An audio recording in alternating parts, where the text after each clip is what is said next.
Cannabis Common Sense, the show that tells the truth about marijuana and the politics behind its prohibition.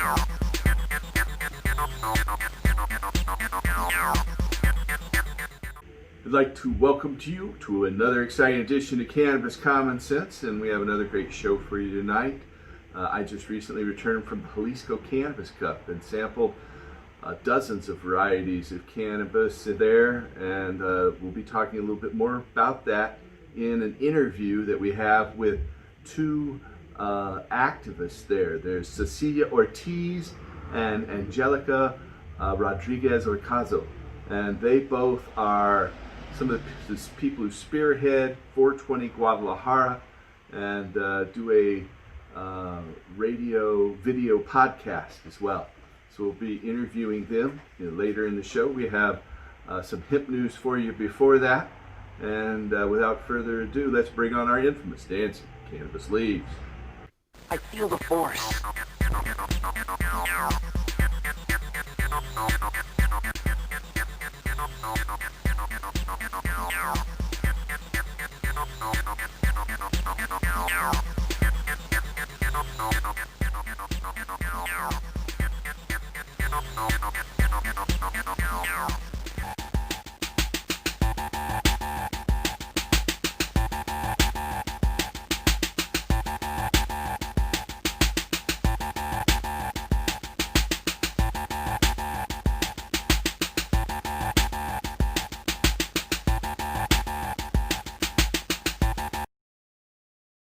Okay, our first story tonight on Hip News. As America prepares for a shift in leadership, the incoming Biden administration's pick for Attorney General will likely be one of the most consequential signals of how the Biden-Harris presidency will address marijuana policy reform. So, in conjunction with NORML, the National Organization for the Reform of Marijuana Laws, we're urging you to email President-elect Biden and urge him to appoint a pro-cannabis Attorney General. During the Trump administration, two ardent drug warriors, Jeff Sessions and William Barr, were appointed Attorney General. Under their leadership, the administration rescinded the policy guidance known as the Cole Memo, which has directed federal prosecutors not to interfere with state legalization efforts of those licensed to engage in the plant's production and sale. More recently, in June, a prosecutor working for Attorney General Barr said that the Justice Department is using burdensome antitrust probes to unnecessarily harass licensed cannabis businesses. We cannot allow this sort of reefer madness to continue to flourish at the Department of Justice. We've never been closer to ending the cruel policy of prohibition, but we cannot stop pushing now. Thanks for standing up with us in this fight. I urge you to email incoming President-elect Biden and incoming Vice President-elect Harris, urging them to change their tone toward cannabis. After a clean sweep of victories in our 2020 election here in the United States, it looks like marijuana legalization is about to make big inroads across the globe as well. Last Friday, a number of Mexican Senate committees advanced legislation that would legalize the possession, use, home cultivation, and commercial sale of marijuana for adults. This legislation is in response to a 2018 Supreme Court ruling in Mexico that deemed laws prohibiting the possession and cultivation of marijuana to be unconstitutional.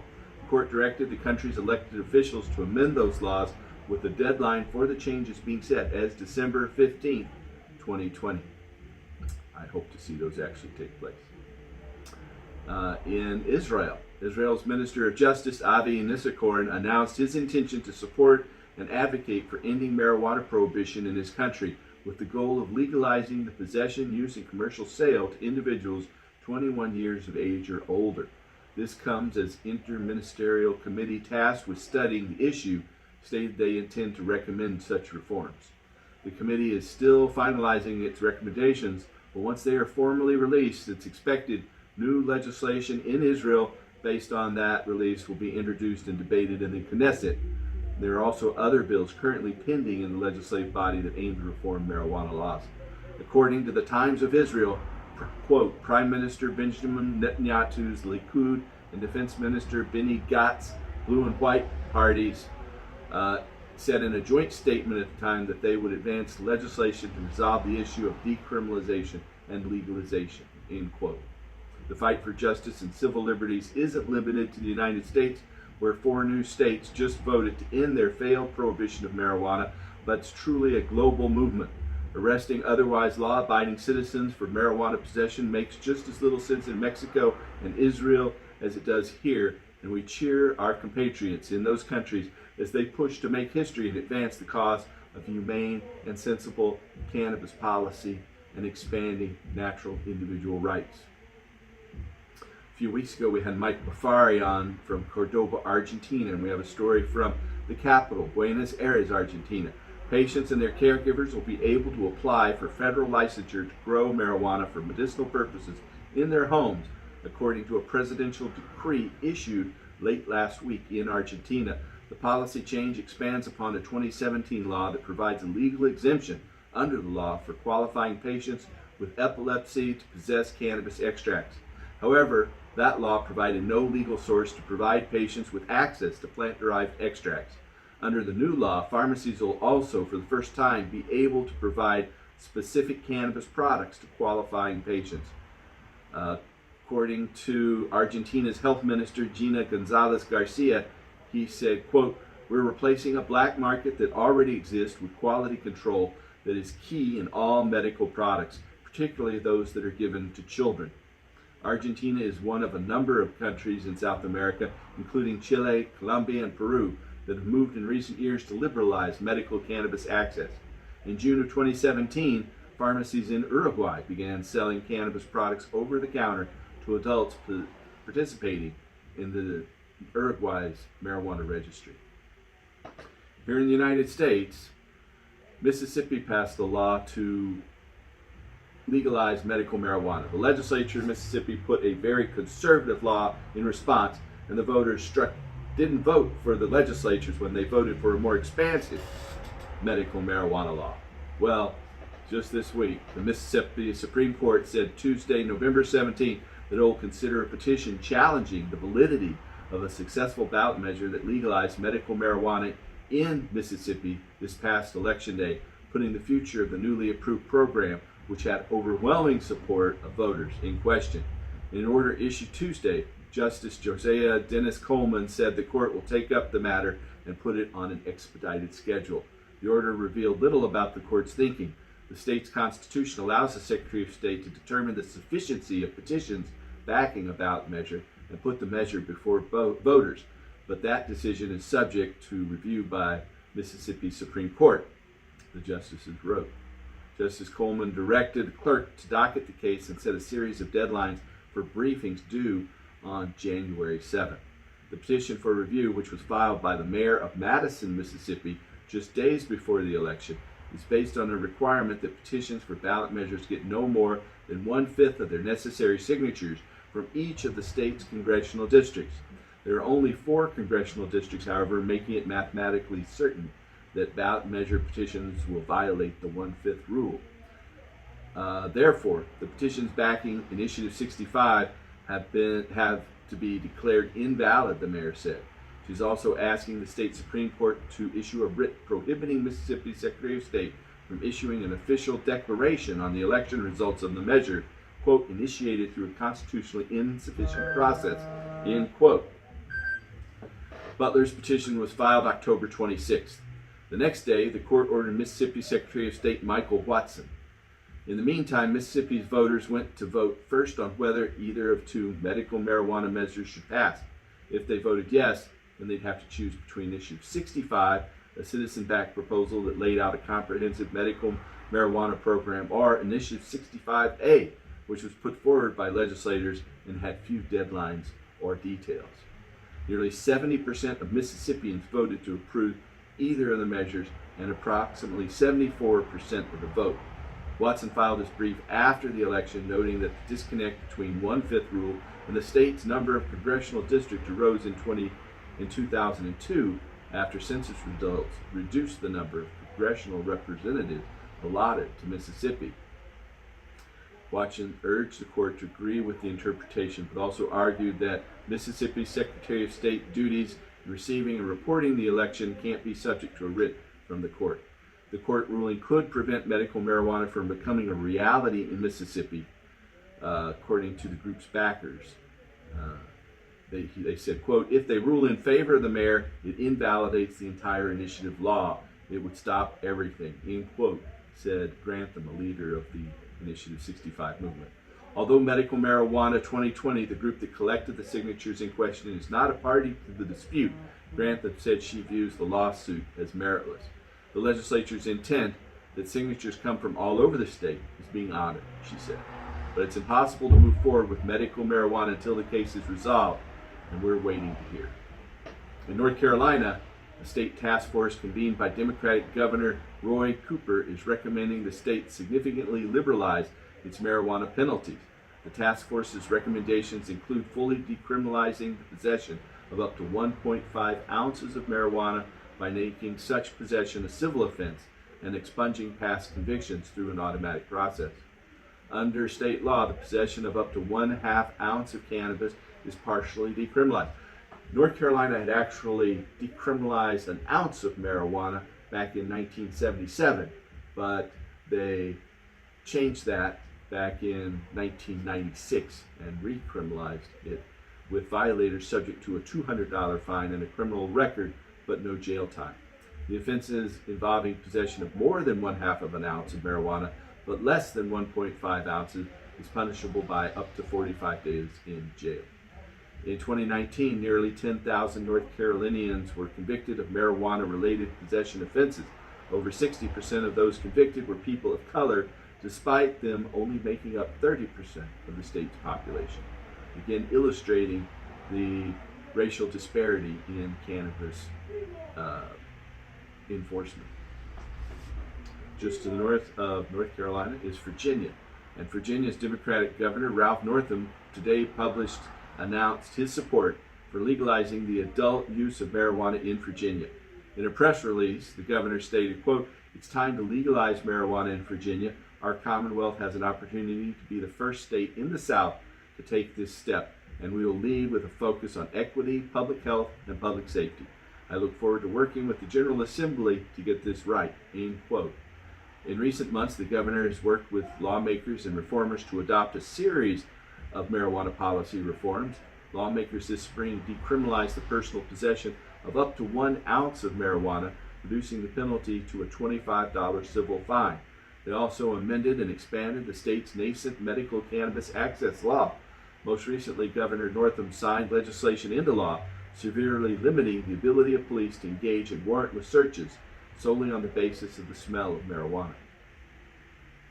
Our last story tonight is from Sacramento, California. State regulators announced late last week that they have awarded just under $30 million to California universities for the purpose of conducting scientific research evaluating cannabis use and its health and safety impacts.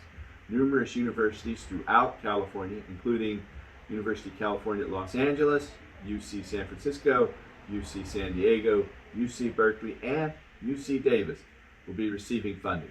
Research projects include evaluating cannabis use by older adults, assessing the effect of cannabis legalization on home prices, exploring the potential relationship between marijuana use and mental health, evaluating the potential impact of cannabis use on immune health, and assessing marijuana smoking and lung health, among others.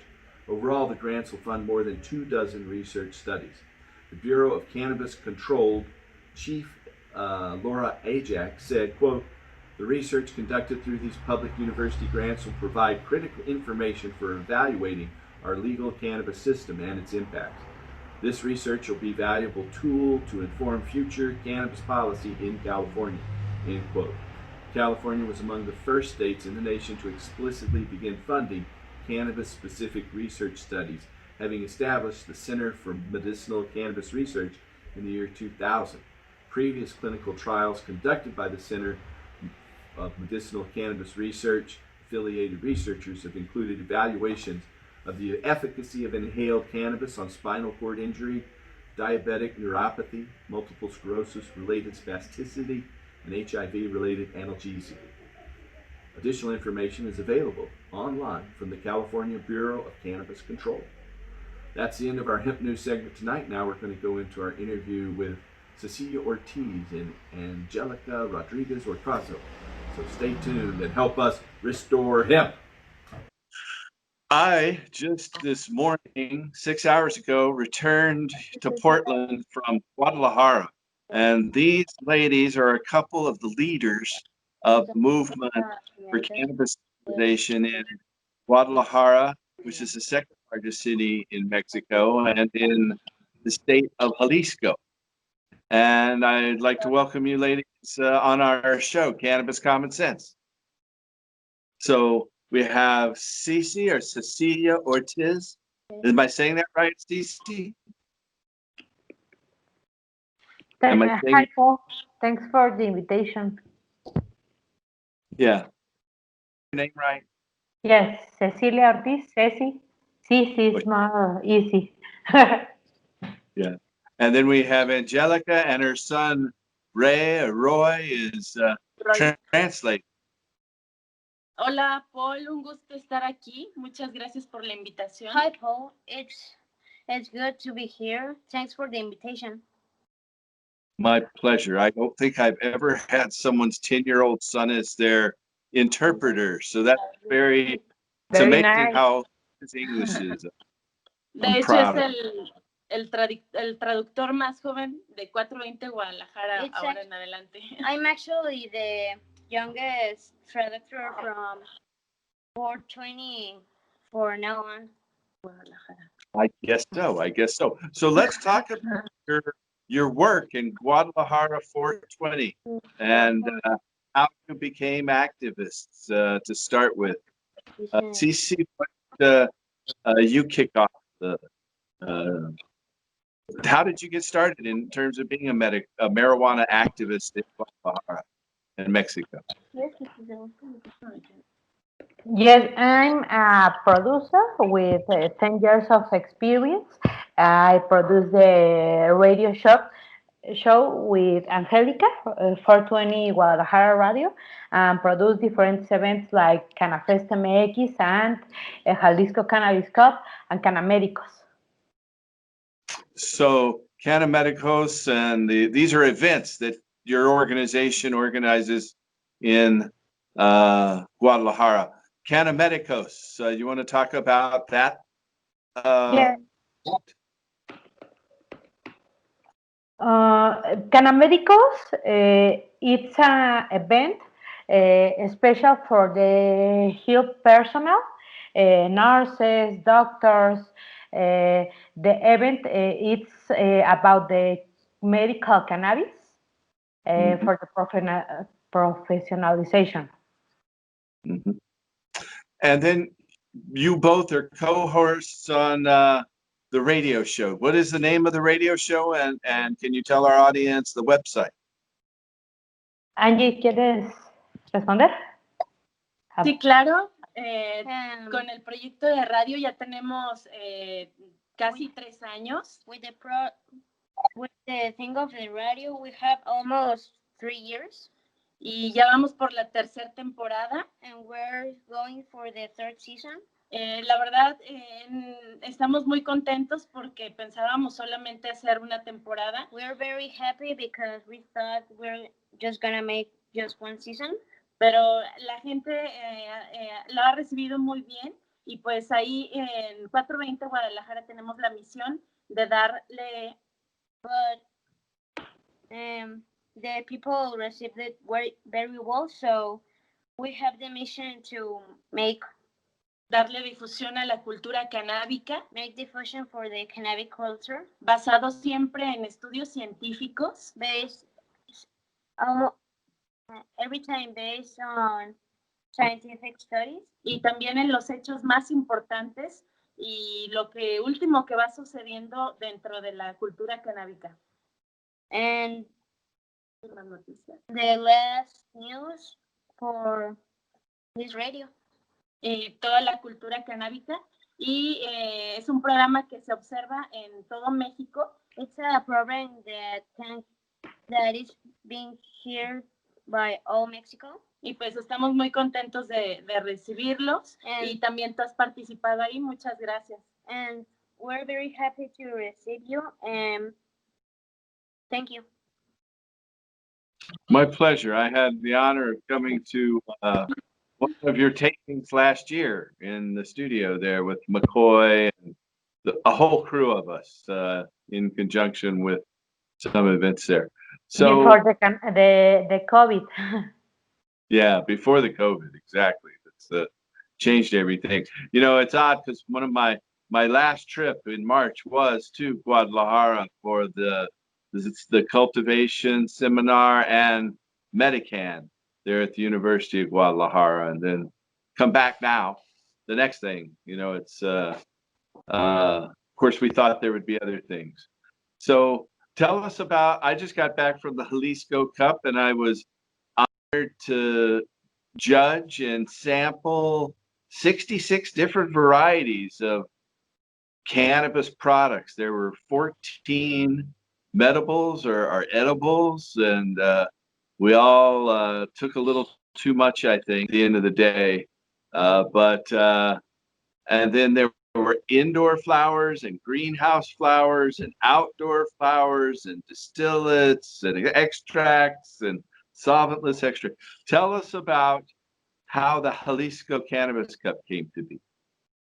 It's the second time we organize this Cannabis Cup, and this year it's a very good year because we have more than 2,000 West and 5 categories to the samples. Mhm. I noticed that the sample quality improved from the first year to the second year. There were a lot more samples, and the variety of food products and flowers and extracts was a lot And better. I think this year the samples we are better quality, no? Before Yeah, the year ago. yeah. I think that the market there, the food products were very, very tasty, and you know, here in the United States, those have been the regulations have made those a lot less potent than what we were able to try there in Mexico. And I think this year the growers put more detail in the flowers because the I show this in in the quality and another participantes and another participants uh, we have better flowers than the 2019. Yeah, yeah, I think so. They were much, much better.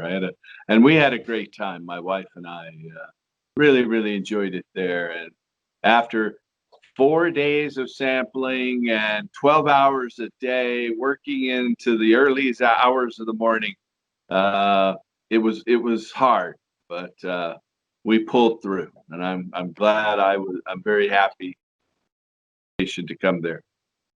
What the hardest day? Maybe the day of the edibles. Yeah, yeah, that was for some it was harder than others.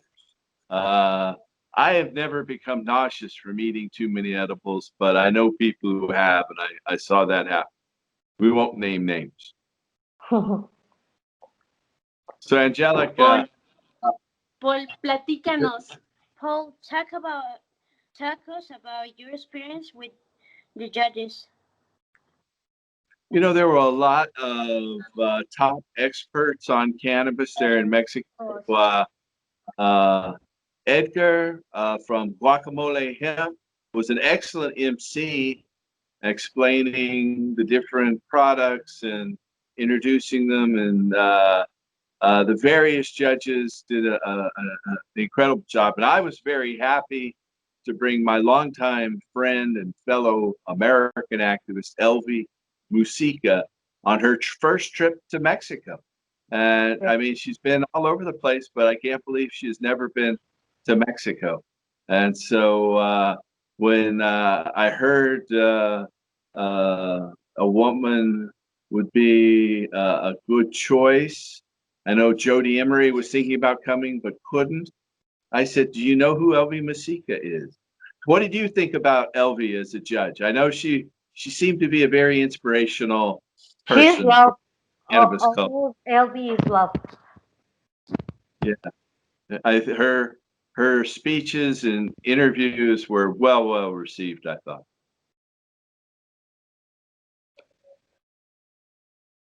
He has a very good vibe, and the things she talks, a lot of experience. That's true. And the good thing with Elvie is she grew up in Colombia for 25 years before she moved to America. So she's fluent Spanish speaker, which I think I was the only person there that couldn't speak any Spanish. But I'm glad you had me anyway. And she really likes to sing, no? She does. You know, I don't know if you know it, but she's made 2 albums back when records were made of vinyl, and they've been made into DVDs too. So she's Oh, got things I from, don't know this information. It's cool. yeah, she's back in the 80s and 90s. She put out 2 different musical albums about cannabis songs and freedom. She toured with Jack Herer on the cannabis tour all over the United States as well.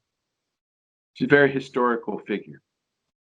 So we're glad that. So she was one of the judges, and some of the real. Why don't you tell us about some of the other judges? I know Miguel from Mexico City, and they have 1,200 plants in front of the Mexico Senate. Teníamos a Edith Veneno. We had Edith Veneno, que tiene su propia marca de that comestibles. has her own Comestibles de cannabis. and cannabis comestibles. Sí, que se llama veneno de ardilla. That it's called veneno de ardilla. También estuvo con nosotros Cannabito, que ella también es una experta en los comestibles canábicos. Also, there was Cannabito. También nos acompañó Mel Álvarez de Cultivadoras Canábicas México, que ella también es una experta en cultivo. Yeah, it was good to see Eric Andrade.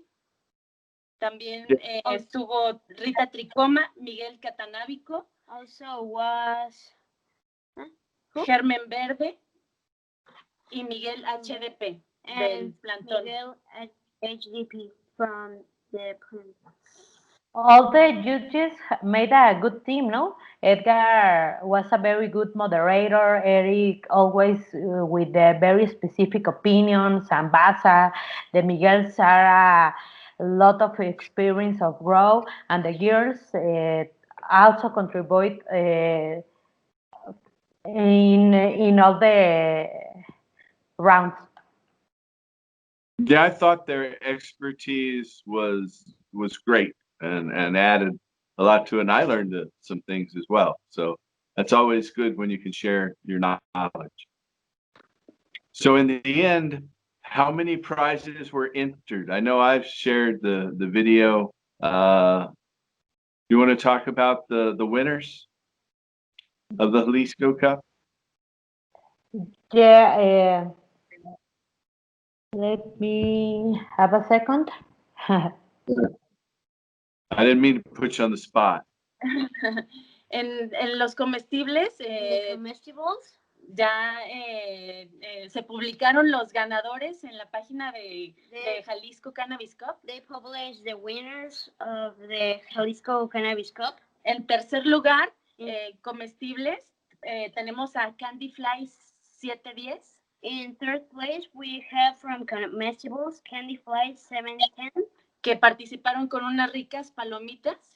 That they had some good popcorn. Que por cierto a Elvi le gustaron muchísimo las palomitas. Elvin liked the popcorn. En segundo lugar, el refresco Paradise. In second place, the Paradise Soda. De Luigi Di Mayo, también de Michoacán. From Luigi Di Mayo, from Michoacán. Y en primer lugar, indiscutible, que lo que estuve escuchando es que a todos los jueces les encantó. And in first place, I heard that everyone likes him. El brownie de chocolate. Uh, It chocolate was an brownie. excellent brownie with hemp seed topping, I might add. De 710 Society. From 710 Society. Esos fueron los 3 primeros lugares en la competencia Those- de comestibles. Those were the 1, 2, 3 places from the comestible winners. Yeah. But I found the first product that was introduced of the 14. I didn't realize there were going to be 14. Let me say that. The first product that was introduced was some popcorn. And at first they said it had 25 milligrams of THC. And later they said, no, it has 35. And an hour or so later they said, no, that was 75 milligrams. What was that, Cece?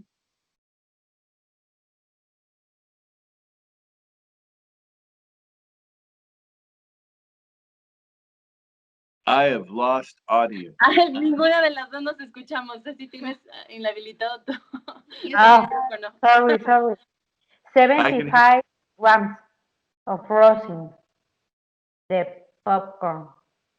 Yeah, it was good popcorn. But after that, I decided, well, I don't know how many. So I just took a nibble of everything from that point on. But still, the cumulative nibble by the end of the night, I had had a little too much, but I wasn't sick or anything, and I wasn't disoriented. I was able to handle it just fine. But some people ate everything in like the first 8 or 10 samples, and they took too much. I got back home and I found in my suitcase this cookie, and Oh, it's the Tia Maria cookie, and it's got the bite out of it. See, just one little the bite. best All packaging, no? what? It was. This, I the did. packaging of this cookie is very good. Oh, it is. It's got a chocolate chip cookie, and it's got an Oreo built into it with an Oreo filling and a hazelnut filling. It was it was great, and the packaging on this cookie was amazing. It came in a box, It's the best, the box and the with packaging on this good. cookie was among the best cannabis packaging I've ever seen. It was amazing. In fact, I think I'm going to go to sleep soon. I'm going to have a little nibble now. Mmm, good cookie. So The other winners of the Sulites in first place is Up in Nine, second place Mojo Extracts, and the third place Magic Weed. And in another category, solvent-free extracts. The first place is a rosin by Mojo Extracts. The second place, a rosin frozen by Sam Cardenas. And the third place, a rosin with Cali cookies for Tequila Collective. In solvent extract, the first place are one diamonds by Mojo Extracts. Mojo have a lot of prizes. The second place, live resin and for by Wax Pocas, and the third place, a live resin by Leon Dabsky. It's and in outdoor flower, uh, Chocoloop by El Chuy M. The second place, Tampico by Moyo Extracts. The third place, La de Bolita by 24K. And, the indoor, the first place in Sativa, uh, Skywalling by Special Farm. The second place, Tampico by Mojo Extracts. And the indoor Indica, the first place, Wedding Crashers by Special Farms. The second That place, very. Fatso, the Mojo Extracts. And the third place, Animal by Magic Weed. It's all the winners. I liked the Fruit of the Canyon, the animal. Ah, yeah, Fruits of the Canyon in the category. Let me see. Mm, That was one of the best in the contest, I think. Uh, Definitely a good one. It's in Y que sin the duda el greenhouse campeón picture. de Frutos del Ajá. Cañón se fue muy contento. Sí, nada más que estoy buscando la categoría. Ya, it's a greenhouse flower. First place, Frutos del Cañón. Second place, Mind Cookies. And third place, the Sour Diesel. Uh-huh. A lot of trophies were given out. So Yes. good to see so many people there at your second event, and the growth from the first year to the second, and the increase in the quality of the product. I was amazed. Good work, ladies. Thanks. Thanks, Paul, for all. Hey, I'm glad I could help. I'm proud, and I had a wonderful time. It's a once in a lifetime experience. I really enjoyed going up to Gauchimatones as well, the round pyramid that's just very nearby where the Jalisco Cup was held. It was incredible. These huge round pyramids. They were up on the volcano de Tequila. And In Huachimontones, you visit Huachimontones. yes, I did. We had a little adventure up there, and while we were there, Basa and Sayula Jack and Louise, who was all the other judges, came up while we were in the midst up there. We took Elvie up there as well. So, for our audience that doesn't know, that's a 2,000-year-old pyramid that's built there. Apparently, it was built with a pole in the middle, and people would fly around the top of the pyramid in some kind of event. They think it was maybe religious or communal. You'd have to be an archaeologist, I guess, to know a lot more about that. Have you visited there, St. Angelica? Have you been up to Guachimatones? Sí, de hecho es un lugar Yes, actually, it's a place. Well, que fue nombrado Patrimonio Cultural de la Humanidad. that was named for a cultural patronum from the Humanidad humanity por la UNESCO en el 2006. for the UNESCO in 2006. Y mucha gente, independientemente de la historia que tiene, And a lot of people, independent from the story that it has, encuentra en ese lugar una energía finds in that place an energy que, según esto dicen, les ayuda a liberar muchas de sus enfermedades. that they say that it helps to liberate a lot of their sickness and stuff. Y me da mucho gusto que lo hayan conocido. ¿A ti qué te pareció? And I'm happy that you made it. How was it for you? It was wonderful. It was really nice. I love archaeological studies. I am a historian at heart, and I especially like indigenous cultures. And I think we need to preserve and cultural diversity, and that is a treasure for the people of Jalisco and Mexico, I believe. What was that, Cece? Yeah, I'm here. I know the place. It's a place with a lot of energy, but this time I don't accompany you because I was in the You were pool. so busy. That's what I see at all of these events, Cece. You and Isaac are like the critical organizers, and Yeah, it's a Carmine crazy time. yeah, Carlos comes in and throws in a little crazy energy, but really it's you and Isaac and Angelica who seem to carry out a lot of the details. I know you're a team. Yeah, in the event, all the time we are running. Is the It's my work.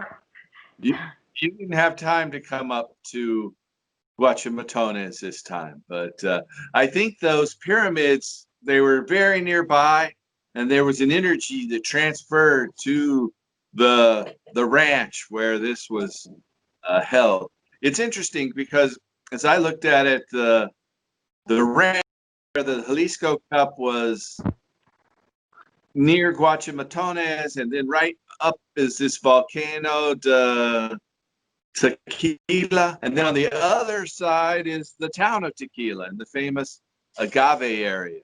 So it's a very historic area.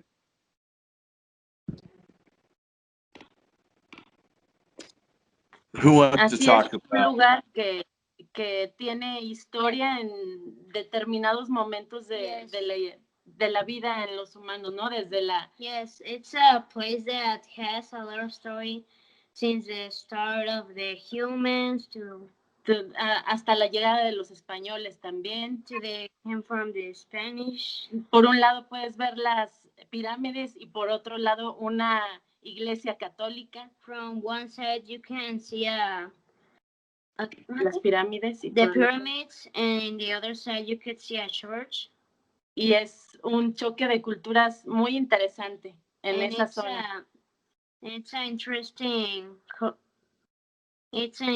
culture that is Choque de from culturas. that zone.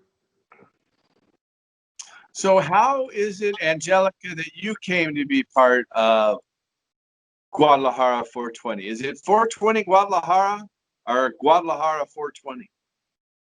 420 Guadalajara. Okay, 420 Guadalajara. How did you, so is that the name of your radio show? El nombre de tu estación de radio? Así es, 420 Guadalajara Radio. Yes, Eh, 420 Guadalajara Radio. yo inicié desde el 2006 And she started since 2006.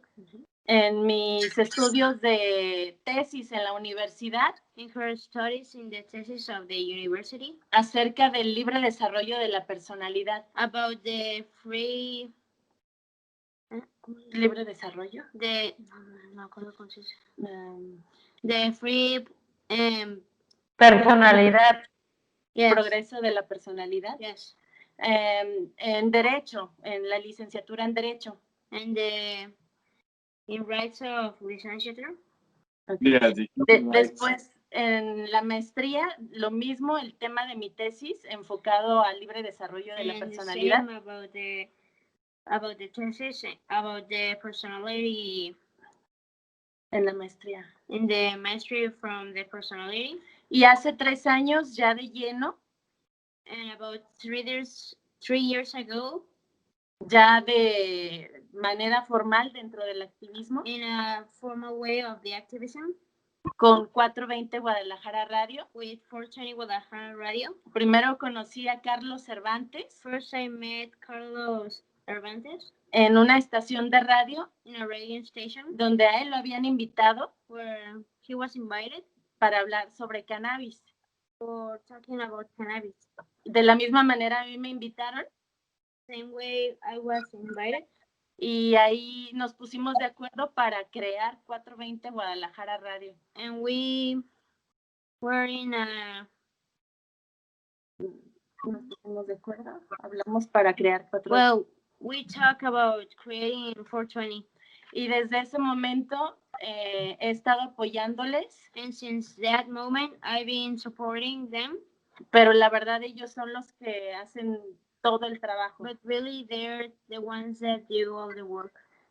Por mi parte, he trabajado con mujeres For my part, I've been working with women sobre su integración about their integration en la cultura canábica. in the cannabis culture. Recién fui a Xochimilco I recently went to Xochimilco y al plantón en la Ciudad de México, to the plantain from Mexico City, plantón 420, a las afueras del Senado. plan from 420 in the Afuera del Senado. ¿cómo se dice? Bueno, afuera del Senado de la República y también a Morelia, Michoacán, hace 15 días. Morelia about 15 days ago. Llevando el mensaje a las mujeres e integrando a las mujeres. And integrating the women. En la comunidad canábica. In the cannabis culture. Wow. Great. We need more of that. It's the feminine energy of cannabis that draws us, I believe. And so I was honored to bring Elvie to that. I know that when I mentioned her to Carlos, he thought maybe she was too old, but then I'm glad it worked out so well. Yeah. And Angelica is an important part of the team, and I would like more women join in this cause because the women are very powerful force in the cannabis culture, and I really like in the events are more judges and participants women. It's the culture needs. It's great. Well, I'll try to facilitate or help get more women that I know in touch with you and help build that movement. So 420 Guadalajara Radio, when does it come on? If someone wanted to listen, you'd have to understand Spanish. When's the time to listen? Is it Friday night? No, I talk this in Spanish for the Latino community. El programa se lleva a cabo todos los jueves de a las 7, bueno, los jueves cada 15 días a las 7 de la noche. Ahorita tenemos una pausa, pero queremos retomarlo ya para una tercera temporada. Roy, ¿nos ayudas a traducir? Now you have to translate that for me. And all Thursdays we publish the program. In this moment there's a pause, but in some time we will have the third season. Y nos pueden escuchar a través de Spotify. And you can hear us in Spotify, en YouTube y en las plataformas Facebook and all the platform of podcast, Google Podcast, iTunes Podcast, and I forget. So many. That's great. That's great. Anchor FM. Anchor FM. This. When live stream? When is your live stream? Así que no hay excusa para que se lo pierdan. No hay excusa para que live stream. Yeah, what day? Thursday, 7 p.m. And in 1 or 2 months, we start the third season. Okay. All right. How many shows do you do in a season? 12 or 13. This season we have 20 programs because we have Thursday and Monday in the coronavirus version. All right. So another event that 420 Guadalajara does is the Cannabis Mexico. And you want to tell our audience about Cannabis Mexico? Yeah, Cannafest is an event dedicated to the cannabis culture. We are seek to inform the new users for first hand. It's a festival for the first users. We have workshops and conference and expo area. I see. So, yeah, that was a lot of things were canceled this year, and that was one of them because of the the pandemic. I know it's caused a lot of disruption of live events, and many of us, this was the first live event in 7 or 8 months. So it was definitely kind of groundbreaking to try to pull this off, don't you think? Yeah, Cannabis is a more educational event with support from the government and Education Institute. In 2019, the UDG, Universidad of Guadalajara, have a tour, and you participate, Paul. It was an honor. That really was. So it was at 6 campuses of the University of Guadalajara where different aspects of cannabis culture were examined. I worked with Carlos and Mike Bafari at the Economics Institute, and there's a man who was coming for the Agricultural Institute to talk about hemp, but he had an illness, so I sat in with Don Wirtschafter and Mike Bafari for that one. Then there were 4 other campuses of the University of Guadalajara that had these focusing on science and other aspects of cannabis, and medicine was another one. But it was Medicine, arts, health, economics, and law. Yeah. Networking. No, and a ver. And in the Paraninfo is the. Es que, So- a ver, estoy pensando en todos los campos. Are you guys? Is your next event going to be Cannafest Mexico, or do you have another event scheduled? What is your next event for 420 Guadalajara? It's maybe Cannafest in March or July. And the next event probably are Canamericos in October, and the Jalisco Cannabis Cup in November. I like Tal vez los November. talleres de autocultivo.